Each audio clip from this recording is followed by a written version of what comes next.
बिस्मिल्लाहिर्रहमानिर्रहीम। अस्सलामुअलैकुम।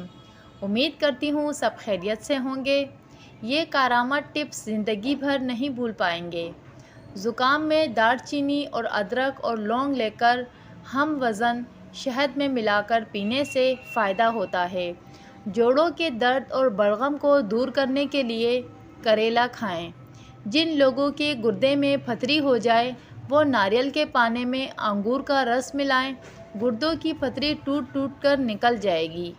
अगर आपको सर्दी बहुत ज़्यादा महसूस होती है तो सफ़ेद चनों से बने सूप का रोज़ाना इस्तेमाल करें। ये प्रोटीन और विटामिन से भरपूर होती हैं। गैस और तेज़ाबियत को ख़त्म करती है और जिस्म को गर्माइश मुहैया करती है। इसका इस्तेमाल बालों और स्किन के लिए भी बहुत अच्छा है। इसके अलावा दस्त और के रोकने के लिए सौंफ और पुदीने का कहवा बनाकर पिएं। जहरीला कीड़ा काट लेने की सूरत में लहसुन का तेल और शहद मिलाकर ज़ख़म वाली जगह पर लगाएं।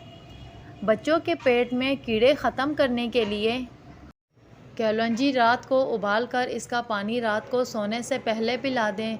वीडियो अच्छी लगी वीडियो को लाइक करें, चैनल को सब्सक्राइब करें। मिलते हैं नेक्स्ट वीडियो में। अल्लाह हाफिज़।